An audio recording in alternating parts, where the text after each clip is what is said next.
Hola a todas, buenas tardes. Quería explicar un poco la génesis de este video. Lo preparé con la comunicadora peruana Lucía Díaz-Canseco y fue especialmente armado para ser presentado en un seminario en el que estuve el año pasado en Montevideo para una fundación que daba apoyo a distintas expresiones del movimiento de mujeres en la región. Eh, Era un poco más largo, pero como sabía que tenía poco tiempo para presentarlo, es que con Lucía Descanseco lo acortamos la semana pasada para poder presentarlo. Y para poder presentarlo, eh, quería decirles fundamentalmente, eh, porque me parece que a pesar de que fue preparado para otro espacio el año pasado y con otra intención, al mismo tiempo también puede hacerse un sitio pequeño, aunque sea, para el debate de hoy día. ¿Por qué? Porque lo que hemos visto, sobre todo en la primera parte, es cómo se expresan sobre un hecho las distintas voces que interpretan las necesidades, para decirlo de alguna manera, en las palabras de Nancy Fraser, que es la lectura de hoy día, ¿no? Como en El Salvador, porque no hay todo el detalle, pero ustedes me imagino que lo deben conocer, en El Salvador tuvo desde hace ya bastante tiempo un retroceso importante de lo que antes era posible, el aborto por causales. Esto se eliminó de la legislación y luego, peor aún, el respeto a la vida y la prohibición total del aborto fue ascendido a norma constitucional. Por lo tanto, una mujer en Salvador que aborta es punible de cárcel. Y el caso de esta niña, que como creo que les comenté el lunes, tenía un bebé, había sido violada y tenía un bebé anencefálico y era necesario practicarle un aborto, generó esta polémica con Monseñor, con los médicos, etcétera. Evidentemente el bebé nació muerto, pero fue, como dice una de las feministas del Ecuador, cuando también en la asamblea se negó la posibilidad del aborto, fue una tortura. Hay maneras de expresar que llevar a cabo un embarazo no deseado, sobre todo en el caso de las niñas, pero no solamente, puede ser también una forma de tortura. Pero es importante, creo yo, que tengamos en cuenta siempre que al momento de definir una política, porque en eso estamos, en las políticas públicas, lo que se pone de manifiesto son múltiples voces y hay una disputa, y es una disputa seria y una disputa de poder, en cómo la necesidad, como diría Fraser, se va interpretando y cuáles son las voces y cuáles son los recursos, sobre todo, como vimos el lunes pasado, de cuáles disponemos las mujeres feministas para que nuestras necesidades tengan un cauce y se conviertan en una política pública. Cuando esto no es posible, a veces, como en el caso de Franco y como en el caso de Berta Cáceres, que son asesinadas, es cuando están justamente delineándose como líderes con propuestas muy claras, que aparentemente la solución que se encuentra termina siendo una solución violenta, ¿no? Entonces, no estoy tratando de, esto a propósito de algo que decía Gaby al inicio de la conversación de nuestro desconcierto por la situación peruana. No estoy tratando de desanimar más, pero lo que estoy tratando de decir es tenemos que estar siempre como muy alertas, porque a veces nos equivocamos creyendo que porque las demandas son justas, van a ser de una u otra manera demandas escuchadas y aceptadas social y políticamente. Y cuando en realidad lo que hay es una confrontación más o menos seria y fuerte, ¿no? El texto, ¿puedes poner la lámina, por favor, Gaby? Gracias. El texto que le sugerí de lectura de Nancy Fraser me parece que trabaja bastante bien el tema de cómo hay lo que ella llama la lucha por el poder interpretativo. Gaby. Sí, lo estoy abriendo. Ya. Bueno, puse ahí la foto de Fraser. Ella es una académica y una filósofa que no sé si ustedes han tenido oportunidad de leer. Si no lo han hecho, yo sugiero que busquen su bibliografía.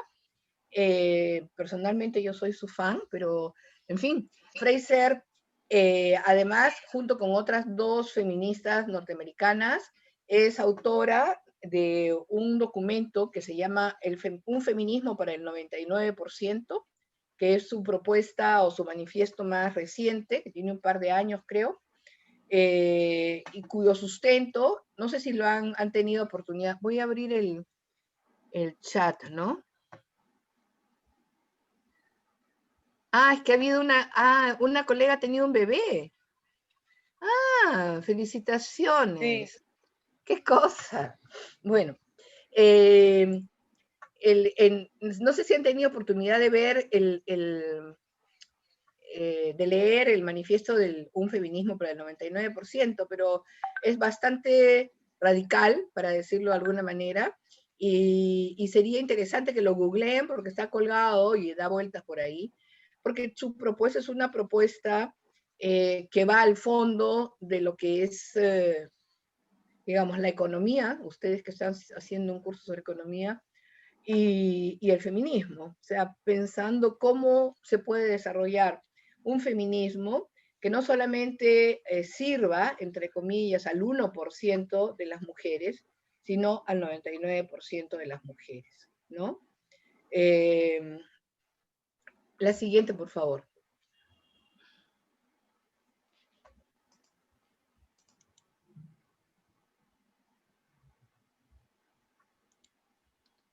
Sí, está bien, ¿no? Sí. Sí.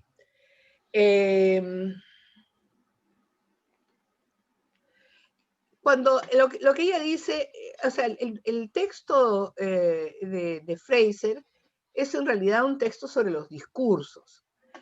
Un texto sobre los discursos y sobre la interpretación de las necesidades. Lo que dice Fraser es, bueno, vamos a suponer que hay una determinada demanda, ¿no? Y necesitas agua, o necesitas luz eléctrica, o necesitas una vivienda, y cuando hablas de necesidades y necesidades básicas, no habría posibilidad de equivocarse, o sea, son como elementales, digamos, ¿no? Pero cuando vamos más allá, asegura Fraser, hay controversia. ¿Y por qué hay controversia? Porque no necesariamente una necesidad o la demanda sobre dicha necesidad es aislada o es un, sí, está aislada, sino que están interrelacionadas y interrelacionadas con otras necesidades y hay por consiguiente, un comillas, para decirlo de alguna manera, un choque entre determinadas necesidades con otras y acuerdos o desacuerdos políticos, interlocutores múltiples, que son necesariamente, que tienen un liderazgo, que tienen una presencia en la escena política, ¿no? Cuando uno interpreta, la siguiente, por favor, una necesidad, a veces cree que está, como dice ahí la lámina, está dada y no es problemática, ¿no? Y no se cree que sea importante quién define esas necesidades, ni qué intereses están trazándose alrededor de ello, sino que, como dice Fraser, hay que establecer definiciones y esas definiciones tienen que ser claras y tienen que ser sustantivas.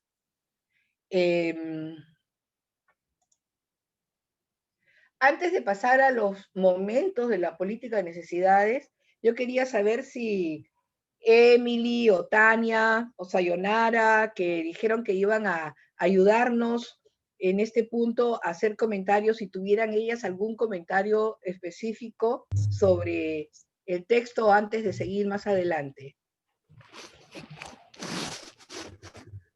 Hola, ¿me escuchan?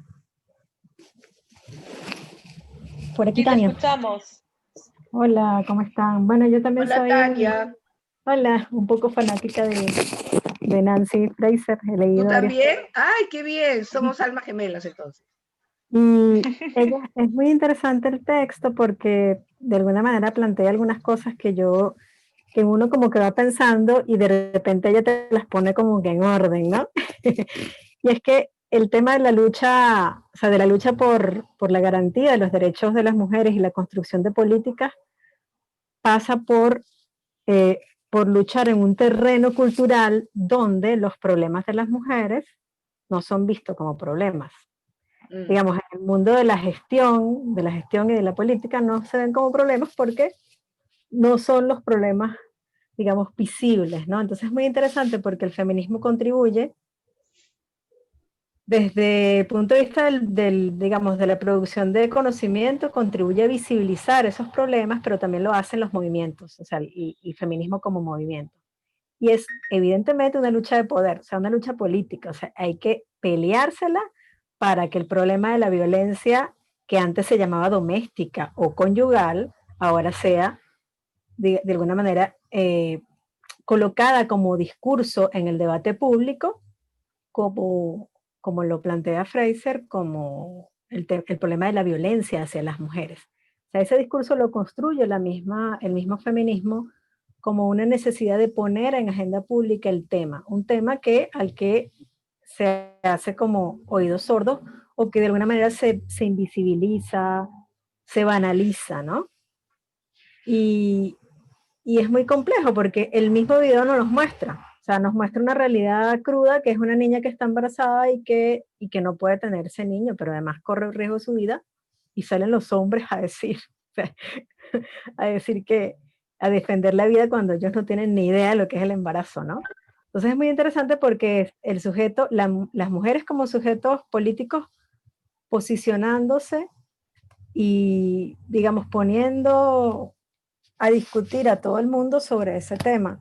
Y es necesario, o sea, a veces causa como molestia, da como roncha, causa indignación, pero muchas veces hay que armar un escándalo para poder mostrar y para poder realmente ganar una batalla cultural, porque en el fondo es una batalla cultural. O sea, lo que se están planteando las feministas desde todos los feminismos es posicionar y cambiar esa cultura machista por una cultura amplia, inclusiva, democrática, que toma en cuenta a todas, a todos y a todas, ¿no? Entonces un poco me encantó esa lectura de Fraser, me la leí como hasta la página 20, pero no me la pude leer toda, pero bueno, para no extenderme más, pues quería comentarles esto. Muchas gracias. Muchas gracias a ti, Tania. Yo también tengo otro comentario. Dale, Claudia. Bueno, bueno, entonces ella, como dijiste, se centra no en las necesidades, sino en los discursos de las necesidades y propone pasar de entender la política de las necesidades como perteneciente a los satisfactores para centrarse en la interpretación de la necesidad misma. La interpretación de las necesidades debería ser entonces el objeto de la política de las necesidades. El énfasis en los discursos, dice ella, pone en contexto el debate en torno a las demandas sobre las necesidades. Las demandas sobre las necesidades tienen una estructura relacional implicada y esto lo complejiza. Entonces ella dice que podemos ponernos muy fácil de acuerdo en una necesidad general, pero cuando se concretice y la política la va a volver realidad, es donde aparecen todos los vínculos y el relacionamiento condicionado de esa necesidad, y es ahí donde aparece la disputa de los intereses. Entonces ella llama la atención de que pensar de que las necesidades pues se describen objetivamente es una ingenuidad política, en tanto que eso impide preguntar desde dónde, desde qué contexto se están leyendo las necesidades, y que no ocuparse de esas relaciones condicionadas impide interpretar las necesidades de las personas o como simplemente dadas, o sea, nos pone a pensar que las necesidades son objetivas, no son producto del análisis, sino que son dadas. No se comprenden que están políticamente en disputa no solo los satisfactores, sino también la interpretación sobre la necesidad, que se asume como si no importara quién interpreta la necesidad y desde qué perspectiva pues se le da a la necesidad un carácter objetivo que no lo tiene. Se da por sentado que las formas socialmente aceptadas del discurso público disponibles para interpretar las necesidades son justas y como dice, pues que no tiene ningún sesgo. Y no hay, entonces no hay preguntas desde esa mirada por cuáles son los sesgos de interpretación de los grupos dominantes sobre esas resoluciones que quieren darle a las necesidades, y si sobre esas resoluciones los grupos vulnerables quedan más vulnerables. Entonces dice que esas fallas de la teoría son problemáticas porque no problematizan la lógica social e institucional de los procesos de interpretación de las necesidades. Para la autora, la construcción la politización o la construcción de la política de las necesidades tiene tres momentos. Uno, que es la interpretación, la interrelación en la práctica. O sea, el primero es la lucha por establecer o por negar el estatus político de la necesidad dada. Es decir, si esa necesidad le pertenece al campo de la política o no. Y dice que hay dos campos que despolitizan las discusiones sobre los discursos de necesidades. Uno es la institucionalidad doméstica y otro es la institucionalidad económica. La institucionalidad doméstica vuelve a las necesidades como un asunto privado y particular, mientras que la institucionalidad económica la vuelve como un asunto de mercado, no, y por tanto no político. Otro paso, pues, otro elemento es la lucha por validar la necesidad como un asunto de legítima preocupación política o por clasificarla como un tema no político. La segunda es la lucha sobre la interpretación de la necesidad, la lucha por el poder definir y así determinar cómo satisfacerla. Y el tercer momento es la lucha por la satisfacción de la necesidad, la lucha por conseguir asegurar o impedir la disposición correspondiente. Y traigo a colación porque ella, cuando se centra en el discurso, no en las necesidades, sino en el discurso de las necesidades, se aleja de muchas corrientes que se preocuparon mucho en ese periodo que ella escribe, que es a principios de los 90, sobre los satisfactores. Y nosotros, por ejemplo, tuvimos alguien muy cercano que es Manfred Manif, que él habló de que las necesidades eran finitas, incluso habló solamente de 9 necesidades, que era la subsistencia, la protección, el afecto, el entendimiento, la participación, el ocio, la creación, la identidad y la libertad, y él decía que lo que variaba eran los satisfactores. La diferencia que hace Fraser es que ella no se centra propiamente en la necesidad, sino en cómo se validan que haya necesidades o no. Ella está escribiendo para un contexto de estado de bienestar que nosotros, pues, en América Latina no lo conoció, pero más sin embargo nosotros seguimos midiendo los asuntos de pobreza con el indicador de necesidades básicas y satisfechas. Dejaría por ahí. Claro, como dice Claudia, y por eso le pedía, por eso yo había hecho esa lámina.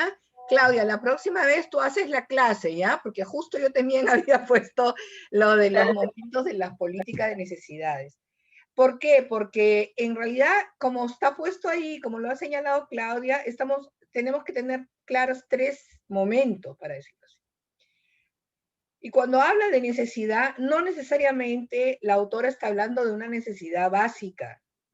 También puede ser el control del cuerpo o el derecho sexual y reproductivo una necesidad, ¿no? Tenemos que entender así. Entonces, lo primero es, ¿cómo hacemos que esto tenga un estatuto político? ¿Y por qué es importante? Porque si no tiene un estatuto político y es confinado a los meramente privado o social, para decirlo de alguna forma, ¿no? Entonces no tiene legitimación. Entonces tenemos que instalar esa necesidad en la opinión pública, en la preocupación política, antes de que se crucen las posibilidades de que lo califiquen como un tema no político y por consiguiente que no merece una atención de la política pública. El segundo momento, una vez que se ha conseguido un estatuto político, es quién interpreta esa necesidad, ¿no es cierto? Porque también ahí me da la impresión, hay una disputa, o sea, a ver, y esto es un ejemplo que a mí me parece que lo clarifica. Ok, tenemos la necesidad ya con estatuto político y a ver cómo es interpretada esta, ¿no? ¿De qué parte la interpretamos? ¿Cómo determina? Porque una vez que interpretamos la necesidad, tenemos que tener las opciones para satisfacerla. Entonces, si, por ejemplo, todas nosotras que estamos acá en este momento, decimos,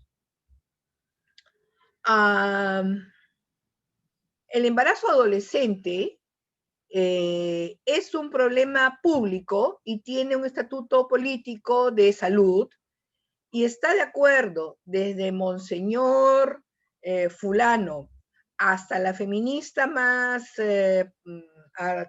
ardiente, en eso estamos de acuerdo, en que el embarazo adolescente es un problema público y que tiene que ser tratado con una política pública. En ese momento comienzan las disputas, porque si yo soy una persona religiosa, la manera como voy a satisfacer la necesidad es a partir de prohibir la anticoncepción y la asesoría sobre programas sexuales a los adolescentes, limitar sus lecturas, prohibir salidas nocturnas, es decir, uno puede imaginarse un montón de problemas, un montón de soluciones a un problema, y del otro lado yo puedo decir, no, lo que se necesita es educación sexual en las escuelas, acceso a métodos anticonceptivos seguros, ¿no? Porque a una adolescente no le vas a decir, no tengas sexo, por lo menos puedes decirle, si vas a tener sexo, cuídate.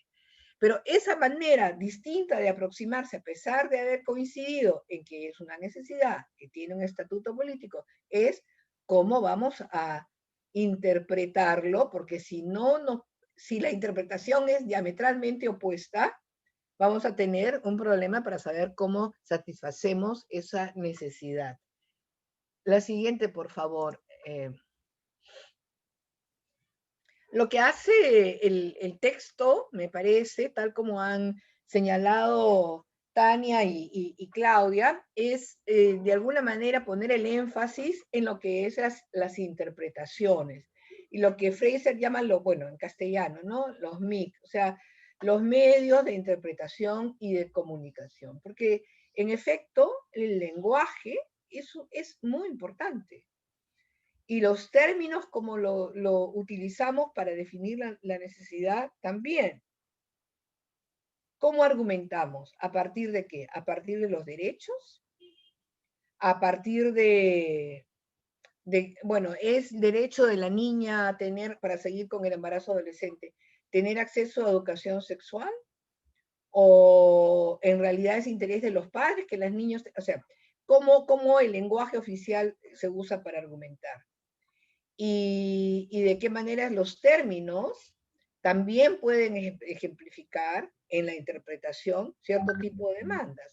Yo puedo decir o argumentar desde un punto de vista religioso o desde un punto de vista burocrático. Es decir, hay lenguajes y hay términos. También, la siguiente, por favor, es cómo cómo vamos a, por decirlo de alguna forma, quiénes son aquellos que son expertos para hablar sobre el tema. Como hemos visto en el video, parecería que los expertos para hablar sobre el tema es el clero católico, ¿no? Bueno, hay un doctor ahí. A mí se me llama la atención cómo es que los hombres aparecen hablando siempre del cuerpo de las mujeres, pero en fin, esa es otra historia. Pero en todo caso, tanto la argumentación, quiénes son aquellos que están autorizados para hablar, de qué manera van a hablarse de una determinada necesidad o no, así como cuáles son las formas, como dice Fraser, de subjetivación. O sea, vamos a pensar que los adolescentes que tienen sexo son desviados o son normales, son víctimas de la situación, o en realidad son personas desalmadas. La manera como se subjetiviza sea también es importante, así como cómo se construyen las historias, ¿no? Y eso me parece, en mi opinión, me parece muy importante tenerlo en cuenta, no solamente en los momentos, sino también cuáles son estos medios socioculturales. Esto porque ustedes que trabajan, y bueno, han estado durante los meses anteriores trabajando el tema de economía, trabajando el tema de cuidado, según entiendo, también ahí se forjan una multitud de discursos, ¿no? Le compete solamente a las mujeres, es solamente una cuestión de hogares, ¿y quién va a hacer la lectura? La lectura la van a hacer los burócratas de los ministerios, lo van a hacer los especialistas en la familia, ¿no? Ahí, en aquello que se llama, para decirlo de alguna forma, quién construye la interpretación y los discursos, también tenemos que tener siempre una especie de ojo bien puesto para saber por dónde viene, ¿no? Esta construcción de los argumentos. Antes de seguir, quisiera ver si tiene, no sé, algunas otras de ustedes tienen opiniones, las que les gustó tanto que leyeron. ¿Ah? ¿No? ¿Sayonara? ¿Tampoco? ¿No?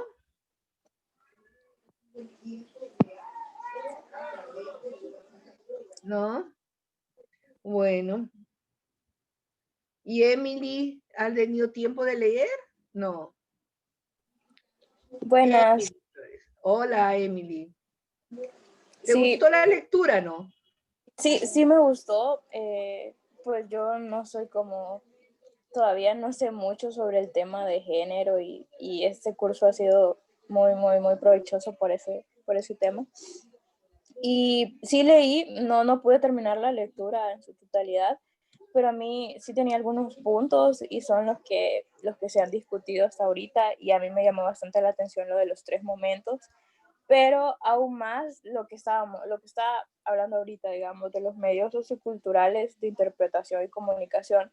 A mí, así viéndolo de una manera bastante, tal vez como desde afuera o bastante superficial, creo que me pareció más como un manual de cómo es la lucha, de cómo debería de ser la lucha. Entonces, estos medios que ya lo planteaba como el lenguaje oficial, una manera de cómo plantearnos el comienzo para generar una política. Entonces ella decía esto, el lenguaje oficial, y una vez hecho eso, después los términos disponibles para ejemplificar esas demandas y luego identificar qué paradigmas pueden arropar esa necesidad y así como resolver el conflicto sobre la interpretación de las necesidades. Y de esa manera se va construyendo la lectura y me pareció muy interesante. Creo que ella es bastante, no sé, sabe unir las ideas y es como están un montón de ideas dispersas y las pone en un orden bien interesante. Creo que me voy a hacer fan de ella igual que usted y la otra compañera y espero volver a retomar la lectura y terminarla en su totalidad. Gracias, Emily. Escúchame, Jimena nos ha compartido por el chat el último libro, que es pequeño y es de lectura muy ágil, sobre el feminismo para el 99%, por si acaso. ¿Sí? Gracias, Jimena. Gracias. Y entonces, ¿quién se estaba conectando, Sayonara, desde su computadora? ¿Comentó por el chat? Sí, No. parece que dice que necesita, no podía antes hablar de repente en su dispositivo o algo así, pero ahora se estaría conectando. Ella también nos ha compartido el día de hoy por el, digamos, por el Classroom, un texto en el que ella ha participado sobre Ecuador. En general, me parece una interesante cosa que todas podamos compartir algunas cosas sobre nuestros países o cosas que hayamos participado en el Classroom, textos que tengamos ahí, y me alegra mucho que sean fans de Fraser. Yo también me declaro fan de ella, totalmente. Creo que es imprescindible su lectura, efectivamente. Claro, ahora, bien ultra, ¿no? Reconozcamos. ¿Ah? O sea, yo hice un trabajo sobre su debate con Butler y creo que, o sea, sí, es ultra y tiene una posición claramente marxista, izquierdista, no socialista, y aun cuando trata de decir o sea, trata de encontrar un equilibrio y no ser economicista, podríamos decirlo, tiene una tendencia, sí, bueno, a lo material, ¿no? A las desigualdades materiales, sí, en ese sentido es marxista, pues, ¿no? Sí, yo decía bien ultra, pero no como un insulto, sino como un halago. ¿Eh? Bueno, mientras Sayonara se ha podido conectar o no, ¿no? Parece que no del otro dispositivo. Si sigamos y quizás después nos puede hacer un comentario. ¿Y Mayra? No sé si la veo, a ver. Sí, hola, aquí estoy. Hola Mayra, Hola. cuéntame, ¿terminaste tú la lectura de Fraser, no? No la terminé, pero sí llegué como que hasta la mitad. A mí, bueno, una de las cosas que me llamó la atención fue cuando habla de las sociedades del capitalismo tardío y las de las otras, las sociedades con estado de bienestar, que entiendo que se refiere primero la de capitalismo tardío a Estados Unidos y la de sociedades de bienestar a las de Europa Occidental, pero algo que me llamó la atención fue aquello que dice que en algunas maneras de hablar de las necesidades están institucionadas en los terrenos discursivos centrales, ¿no? Y otras maneras están insertas como sociolectos subculturales y están normalmente excluidas de los terrenos discursivos, y trae a colación el ejemplo de los discursos sobre las necesidades de las personas que viven con SIDA, ¿no? Con VIH-SIDA. Y un poco lo que dice es como que las posiciones siempre de los moralistas o de los discursos moralistas o científicos sobre las necesidades de estas personas están bien representadas, ¿no? digamos, en las instituciones gubernamentales, mientras que no se incluyen las interpretaciones de estas necesidades que se hacen por los activistas homosexuales y por las activistas lesbianas, ¿no? Entonces, si lo pensaba de la manera en cómo también esto se traduce, o al menos aquí, y es como le damos también siempre el peso mayor a los discursos academicistas, sin desestimarlos, pero digamos lo que en las múltiples necesidades del país siempre se consultan primero a los académicos, a las académicas, y en último lugar se les consulta a las poblaciones que tienen las necesidades, ¿no? Entonces es como, también eso me llamó mucho la atención de lo que dice Nancy Fraser. Y bueno, me quedo con esto último que decía, que es que desde esta perspectiva el discurso de las necesidades se presenta siempre como un espacio en contienda, donde los grupos con recursos discursivos, pero también no discursivos desiguales, compiten por establecer como hegemónicas sus interpretaciones respectivas sobre lo que son las legítimas necesidades sociales, ¿no?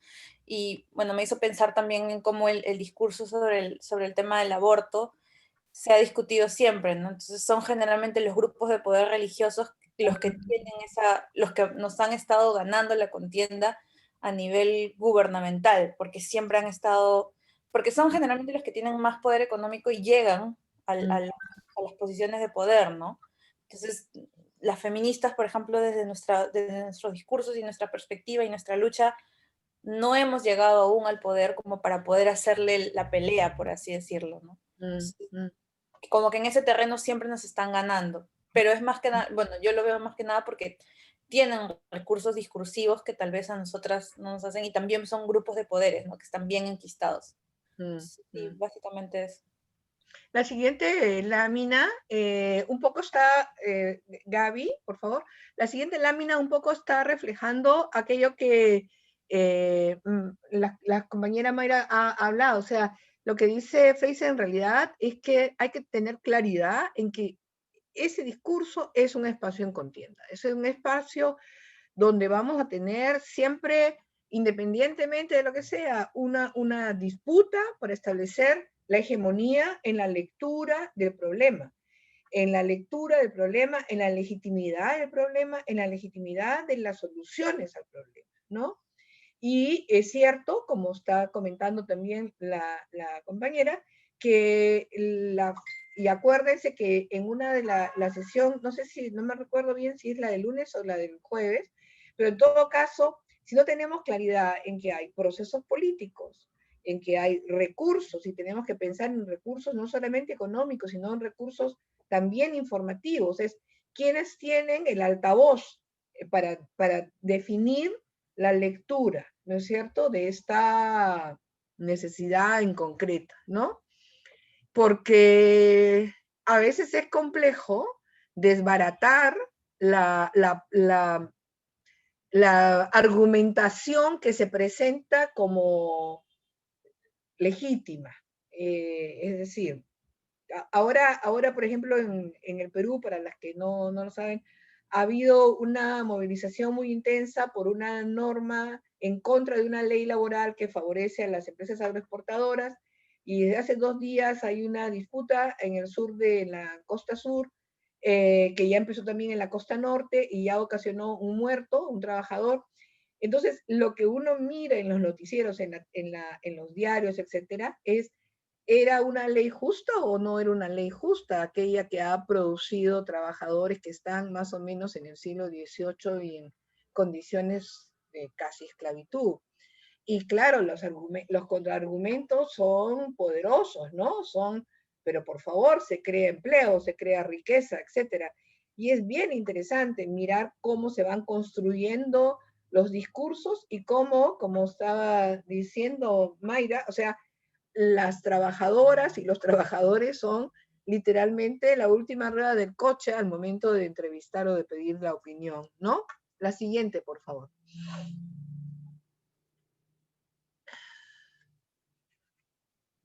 La siguiente lámina. Chicas, otra vez se ve chiquitita la lámina y solo te vemos a ti como expositora. ¿A mí me ven? Ah, yo no me veo a mí misma. A ver, un segundo. Pero sí está... Ah, bueno, también Tania ha hecho una pregunta o un comentario. No, era un comentario. Ah, ok. A ver, voy a poner compartir. Ah, ahí sí puse en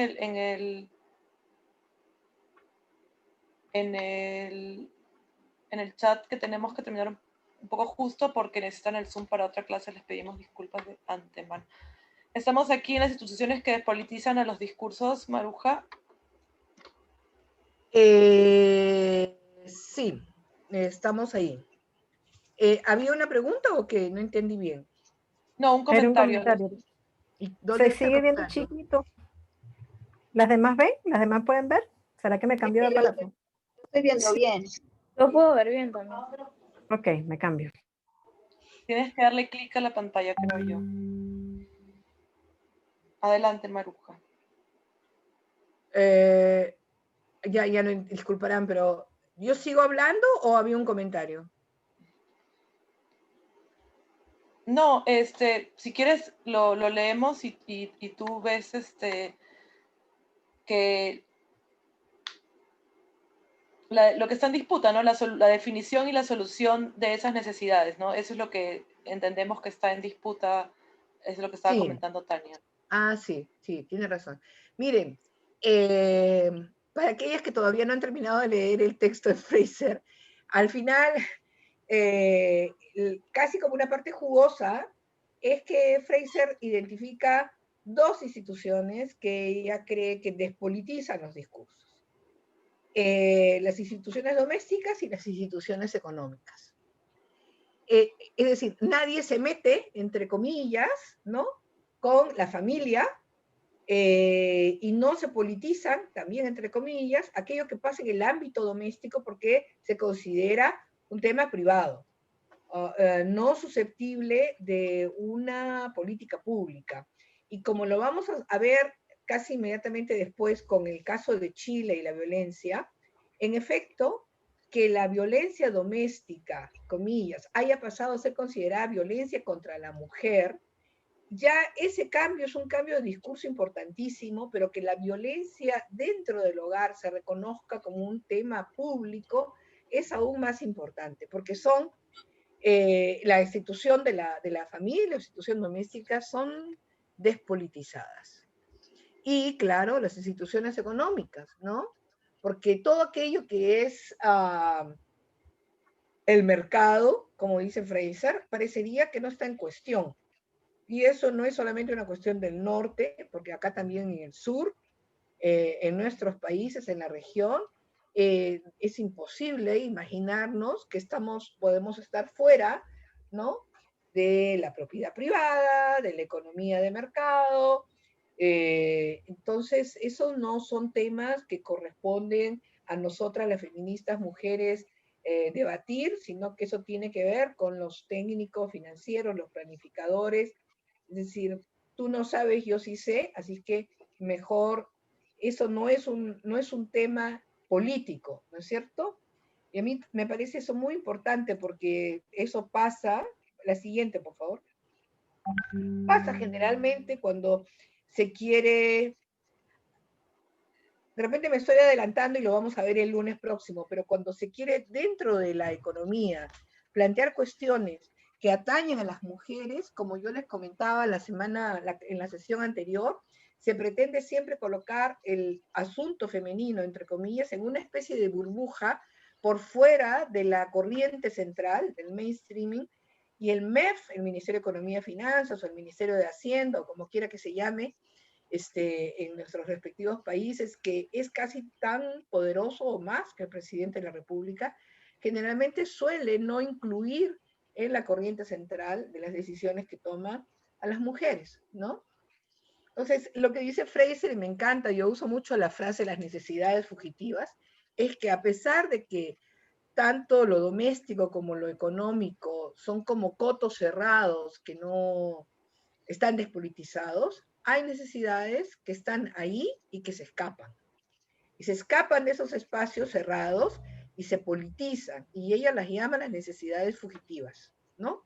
Porque han salido de esos enclaves, como dice Fraser, y entran al terreno de lo social y se visibilizan y por consiguiente cuestionan la familia, cuestionan la economía, cuestionan las políticas públicas que tienen que ver con, no sé, temas laborales, por ejemplo, ¿no es cierto?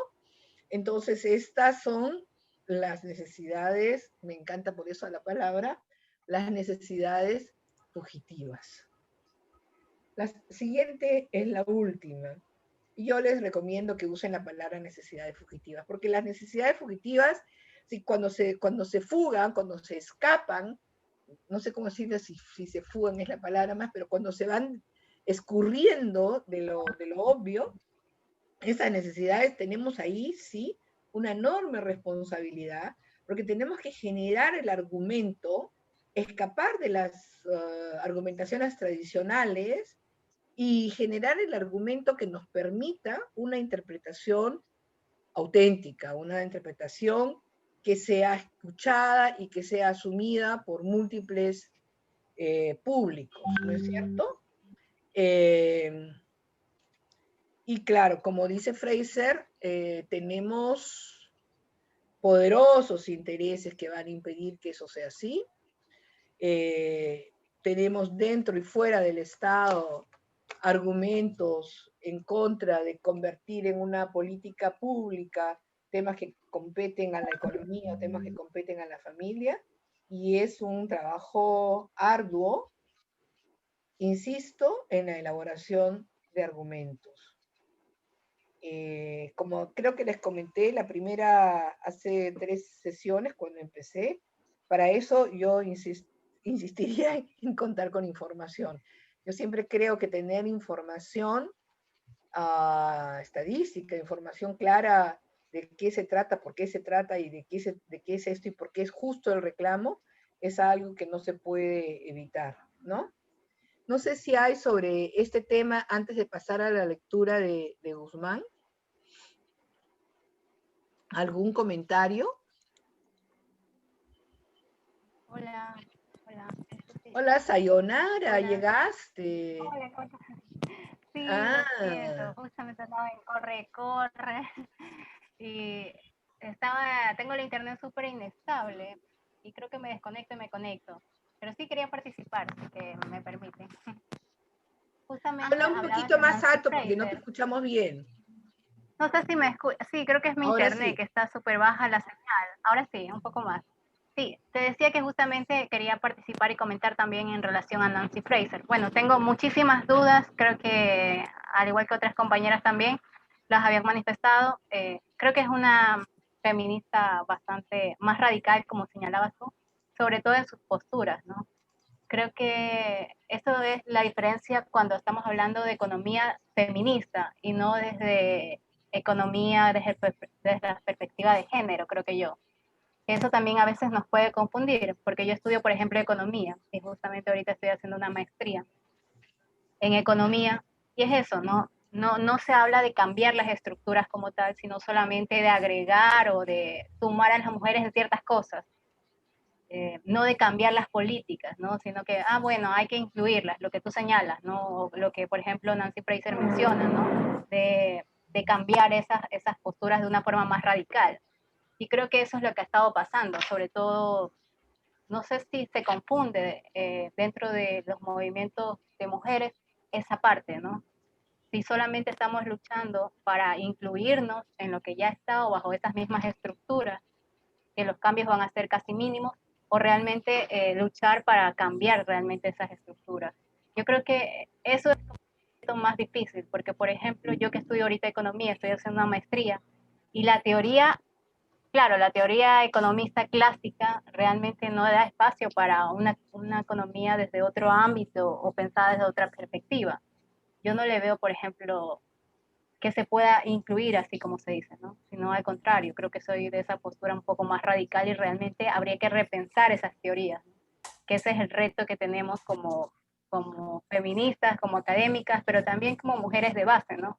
Porque yo creo que parte desde ahí la teoría, desde las prácticas que todas las mujeres realizamos desde nuestros propios espacios. Y lo que tú mencionas muy bien, el tema de las necesidades, ¿no?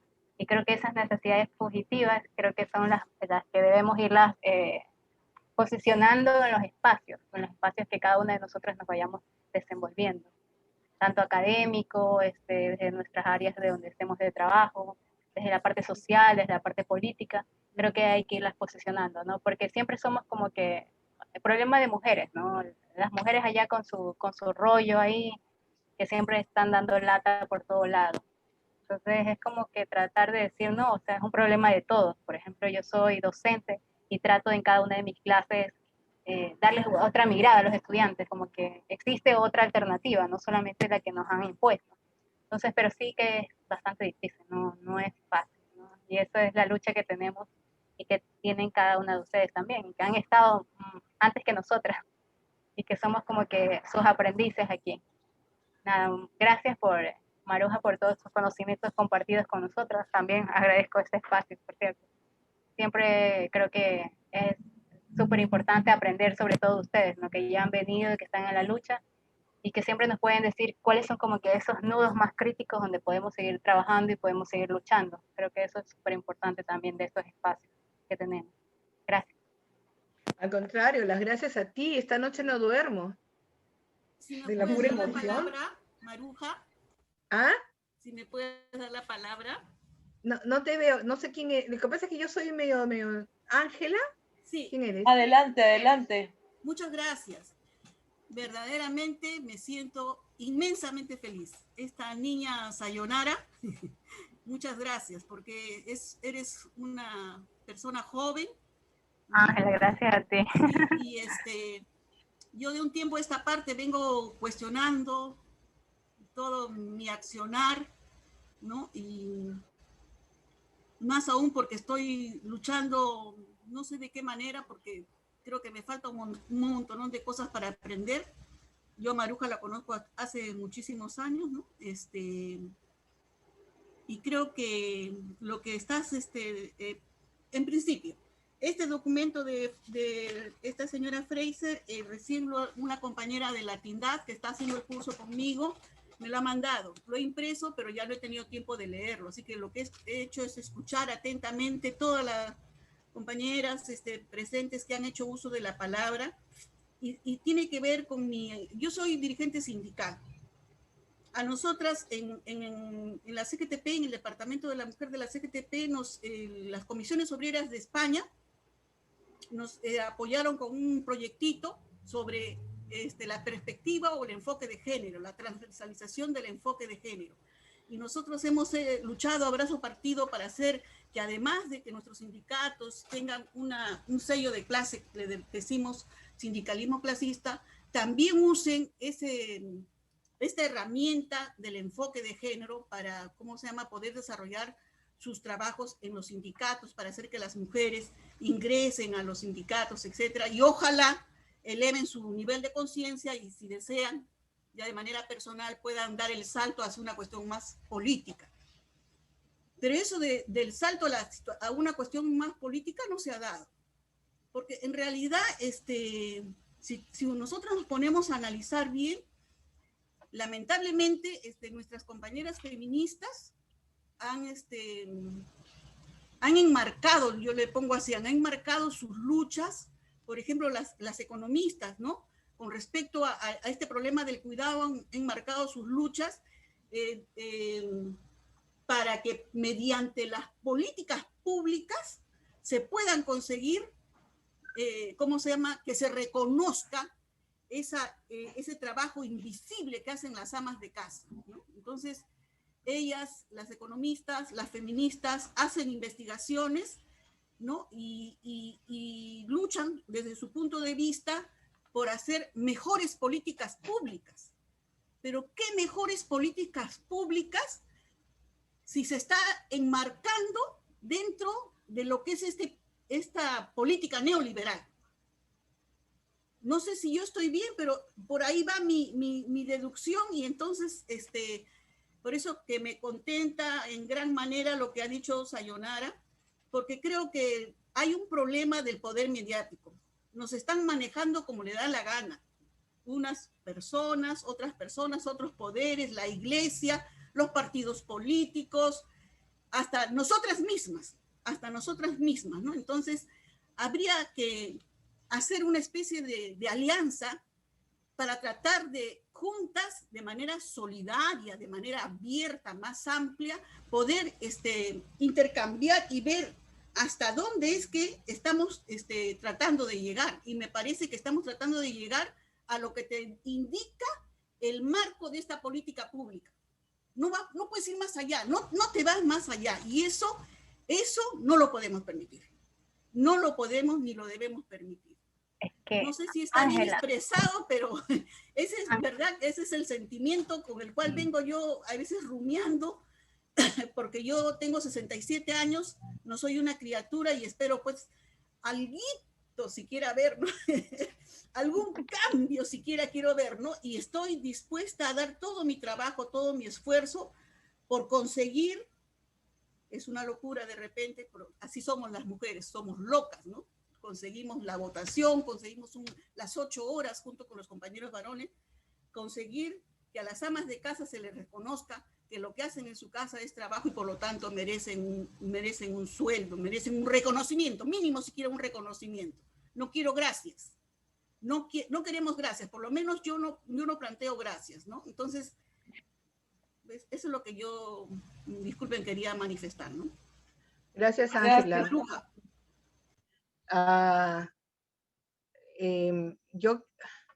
A mí me da mucha pena, pero como tenemos, como avisó Gabriela, que necesita la Tindate el Zoom para otra clase o algo así, tenemos que ir un poco más rápido, digamos, ¿no? Ángela, yo te voy a decir que no deberías decir tu edad porque se te ve muy bien. Pareces menor. Es cierto. Y eso es cierto. Yo no tengo vergüenza de decir que tengo 67, pero te queda mirando y dice, no pareces. Exacto, exacto. Bueno, miren, la siguiente lectura o la siguiente, no sé si la puedes poner, Gaby, en realidad es un texto que, como yo les he comentado varias veces, lo uso como ustedes saben, yo dicto clases en la Universidad de San Marcos, el curso de Políticas Públicas, uso este texto porque me parece que refleja bastante bien lo que Fraser dice. Es decir, ese es un texto que trata sobre cómo la ley de violencia en Chile fue gestada, cuál fue su génesis y cómo concluyó. Y es una reconstrucción interesante, para decirlo de alguna forma, de un proceso largo, porque empieza con Pinochet, con el contexto de la dictadura, los movimientos sociales que en Chile siempre existieron, dictadura o no dictadura, y cómo se va gestando con las organizaciones feministas la idea de generar legislación. Y a mí me parece, por lo menos, como comentábamos el lunes con Gabriela también, me parece que es casi como podría servir, como a ella le sirvió, a Gabriela, como una especie de ejemplo para hacer otras lecturas de otras políticas, porque lo que haces es, primero, defines, la siguiente por favor, defines el tema, ¿no es cierto? Y la problematizas. Luego, haces como se dice, generas el problema público, ¿no? Y cómo son, por qué son las causas, cuáles son las definiciones. Es decir, de alguna manera tienes que tener en claro que hay agendas institucionales y en esas agendas institucionales también hay recursos. A la siguiente, por favor. Y también hay actores, cada actor con sus propios discursos interpretativos o marcos interpretativos, como lo llaman las actoras, ¿no? Y entonces, si estamos en esa línea, en Chile, lo que hacen es, lo que hacen las autoras del texto, la siguiente, por favor, es decir, bueno, habían varios esquemas interpretativos sobre el tema de la violencia, y esta discusión se comienza con el régimen de Pinochet, y luego hay también el problema constituido a partir de actores en la sociedad civil, y luego este tema se lleva ya al espacio público al introducirse en el sistema legislativo parlamentario. Cuéntame, Jimena, ¿qué te pareció el texto? Hola, Sí. Buenas tardes. Ya, bueno, yo diría perdón, Jimena, Gaby, ¿sí? ¿puedes poner la siguiente lámina? Ahí, dale. Dale, Jimena. Ya. Bueno, yo tenía en la carpeta 2 textos de Vargas, o sea, de Guzmán, de Virginia Guzmán, y leí 2 textos, los 2 son de la CEPAL y son bastante parecidos. Uno es más bien como cómo se institucionalizan los asuntos de género, y que podría ser, cuando leí después de Araujo Guzmán Mauro, era como el marco teórico de lo mismo. O sea, todo los pasos, en cuanto a los pasos que se siguen y los tipos de actores y todo ese tipo de cosas. Y en el caso del artículo este de el surgimiento de la violencia doméstica como problema público y objeto de política, ya está aplicado el caso chileno. Yo diría que aparte de lo que mencionas tú, que tiene en el fondo que ver con esto que digo yo de mostrar la estructura del proceso de instalación de una política pública, hay algunos elementos que me parecen interesantes de destacar y que tienen que ver con la mirada que ella coloca sobre el movimiento feminista.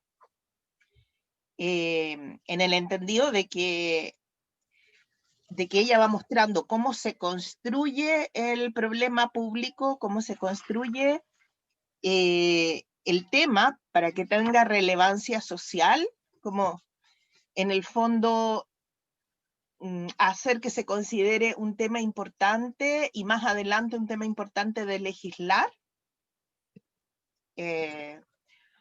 Y luego de cómo se va movilizando el pensamiento también del propio movimiento feminista para incidir en para levantar la discusión e incidir en ella.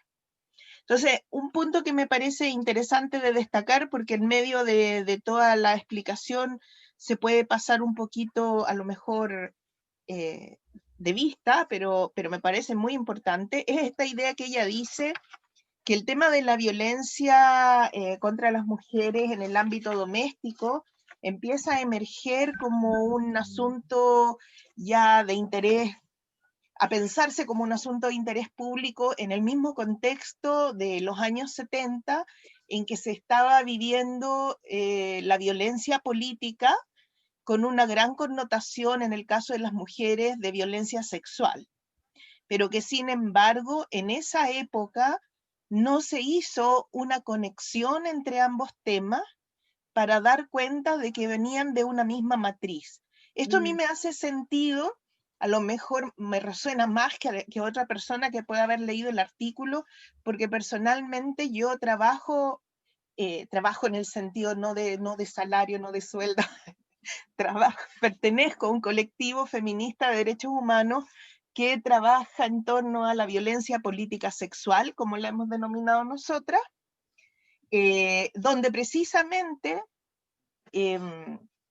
bueno, y como historiadora, yo he recogido historias de vida de las expresas políticas, y ellas precisamente dan cuenta de que en un primer momento, si bien todas experimentaron violencia sexual en la prisión política, en la prisión clandestina, ellas no tomaban conciencia de cómo esto se podía relacionar con un marco cultural patriarcal.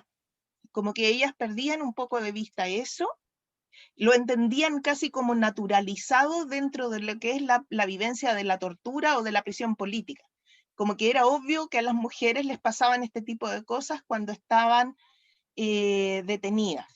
Y tuvieron que vivir, que es lo mismo que narra aquí la autora, pensando en la violencia doméstica, pero en este caso sería por el lado de la violencia política, que ella no lo desarrolla tanto. Tuvieron que vivir, por ejemplo, el exilio como un espacio de influencia muy fuerte en cuanto al pensamiento feminista y de ver otras realidades de las mujeres para darse cuenta de que esa violencia política tenía un marco patriarcal.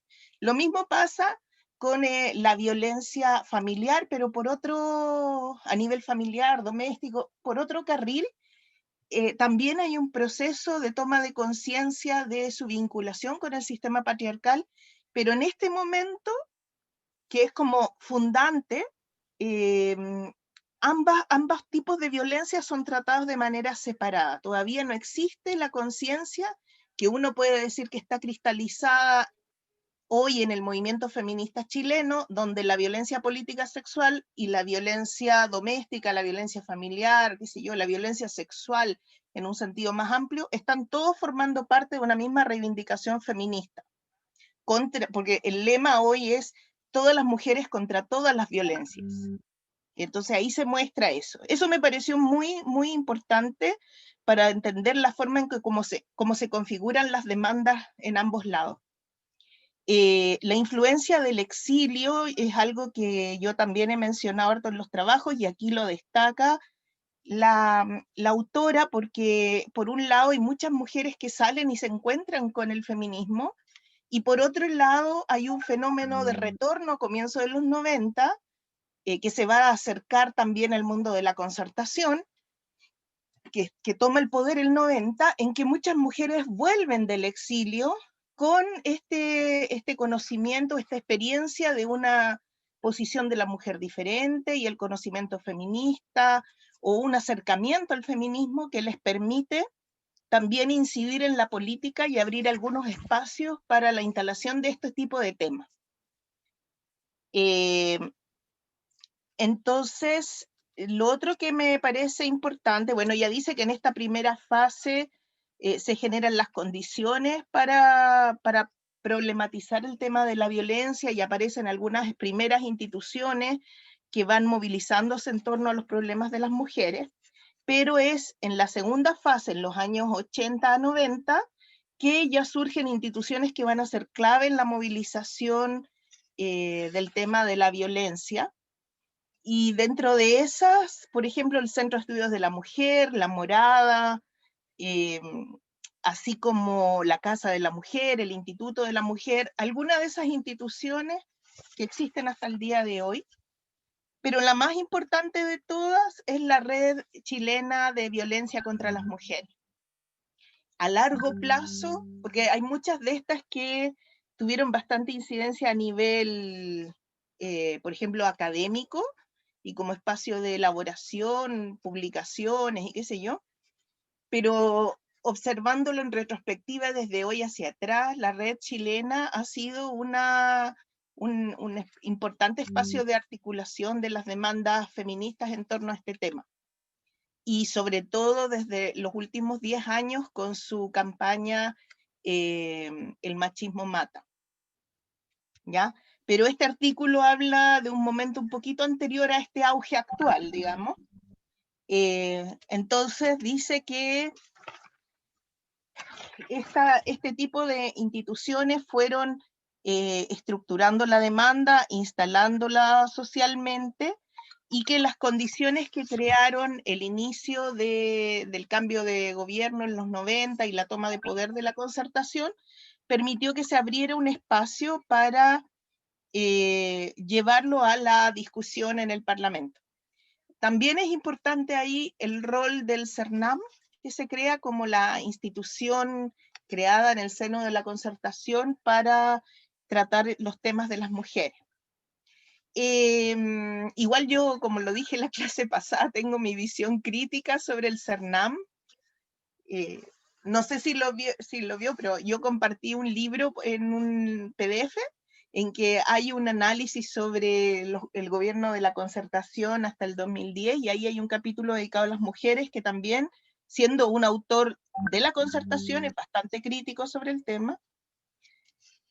Y bueno, aquí, que yo creo que debería ser la parte más interesante del artículo, encuentro que se quedó corto el trabajo, en el sentido de que señala que destaca el rol que los actores, que se tienen que ir especializando cada vez más para enfrentarse a la discusión legislativa, tienen que entrar a un proceso ya de estructuración de argumentos y negociación con una institución que normalmente no es, bueno, acá en Chile no ha sido especialmente sensible a las demandas de las mujeres, como es el Parlamento, en el que además hasta entonces había pocas mujeres, porque solo el 2017 se superó, gracias a la primera vez que se aplica la ley de cuota, se vino a superar el monto máximo de presencia de las mujeres, que hasta entonces era el 15%.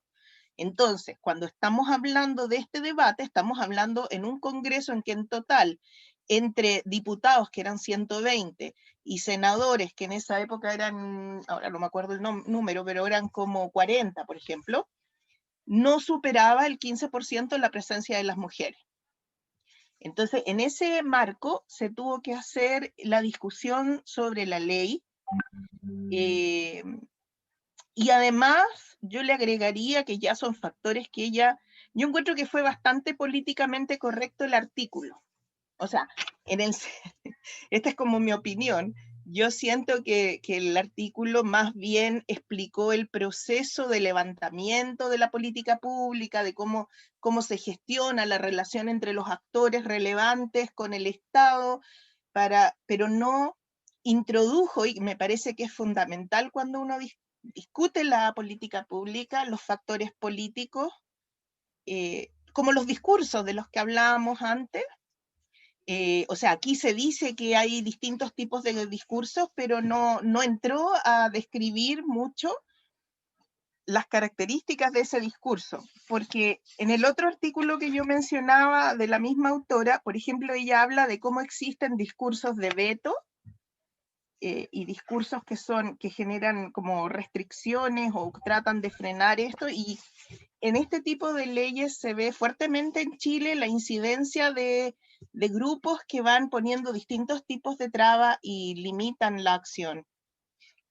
Y además hay un elemento más de las políticas públicas que aquí no menciona y que es muy fundamental, y que es no solo la enunciación de una ley, por ejemplo, la creación de la política.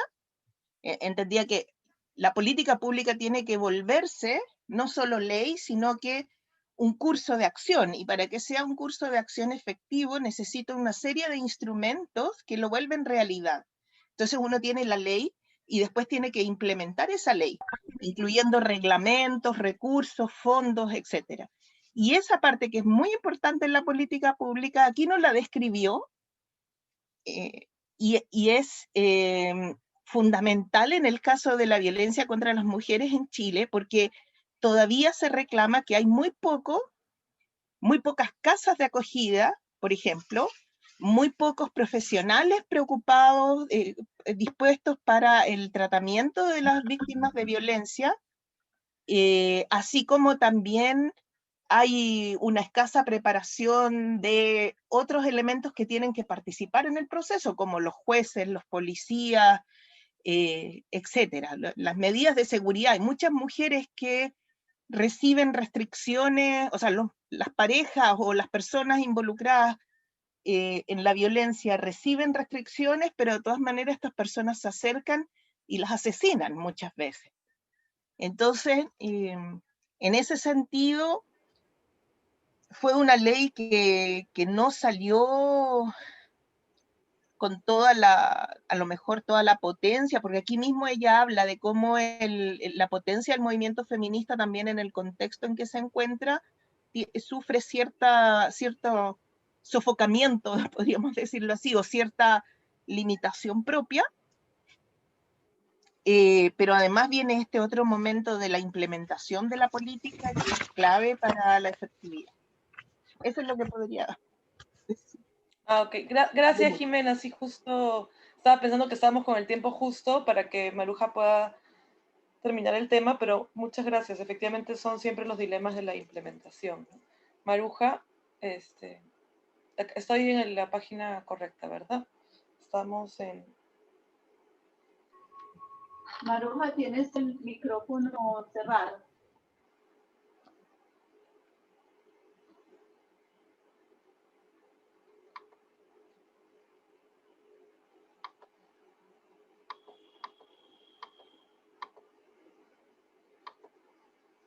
¿Puedes desmutearte?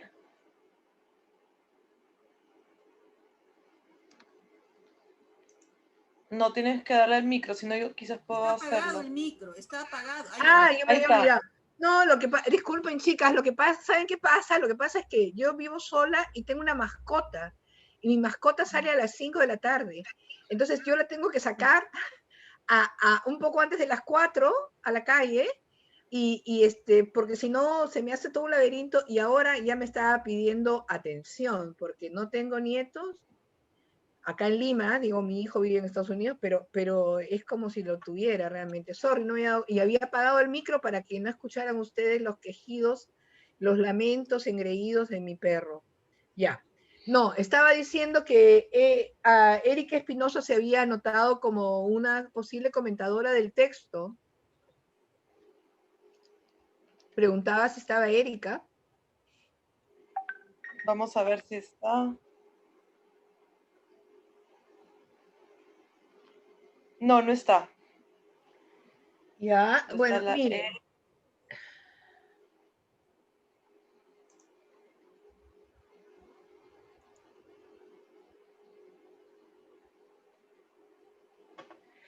Ok, el tema, o sea, yo me doy cuenta que una lectura la lectura que ha hecho Jimena del texto es una lectura de hoy hacia atrás, ¿correcto? Porque lo que hace Guzmán y Araujo es hacer una reconstrucción, en mi opinión, de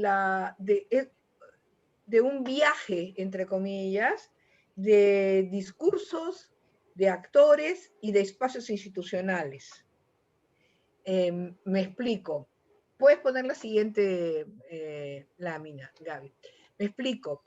Hay una necesidad que va, si, de una u otra forma, apareciendo como un problema, que es el caso de las mujeres víctimas de violencia, y hay necesidad de construir entonces un discurso que saque de lo privado, o sea, una necesidad fugitiva, para usar la palabra, la frase de Fraser, que saque de lo privado este tema. Y esto comienza a ser trabajado, de acuerdo al texto, comienza a ser trabajado a nivel de organizaciones sociales de base con mujeres, y esas son las actoras principales en la generación, en la gestación de una necesidad. Estamos hablando de un periodo complicado, que es el periodo, la siguiente, por favor, de la dictadura militar.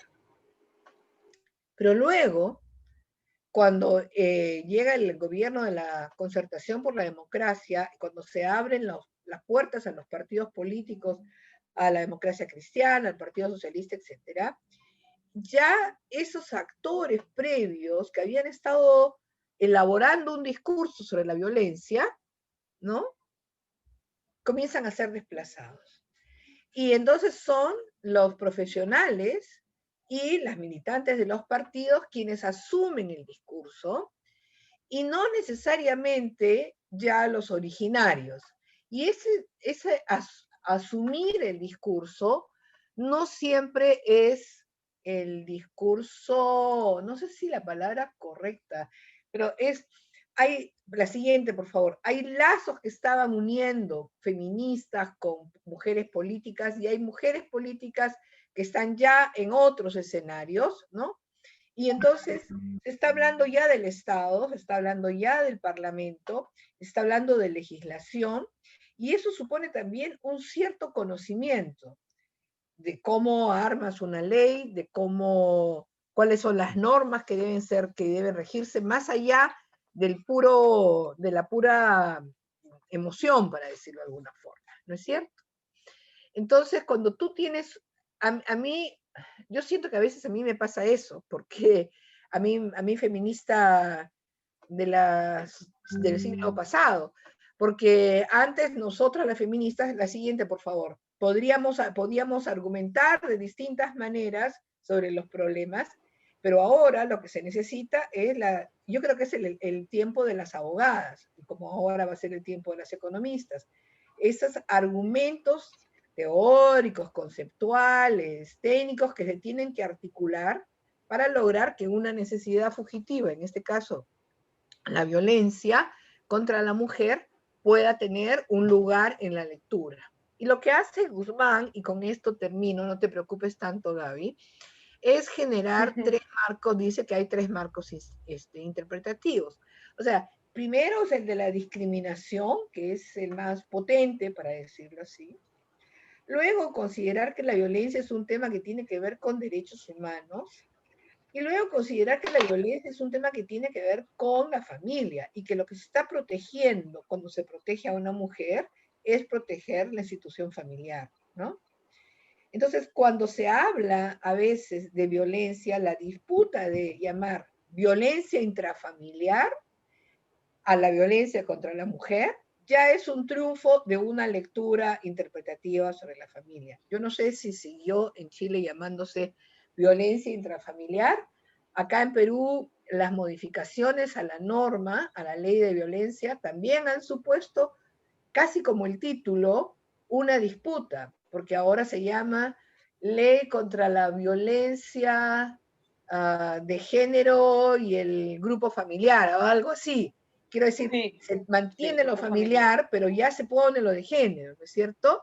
Porque se entiende también que la violencia se ejerce más allá que solamente el espacio familiar y doméstico, ¿sí? Por eso que las leyes son o intentan ser un poco más integrales. Bueno, lamentablemente son las 5:40 y tenemos que dejarlo acá, según me informan. Y antes de irme, yo quisiera decirles dos cosas. El lunes, para que esto, para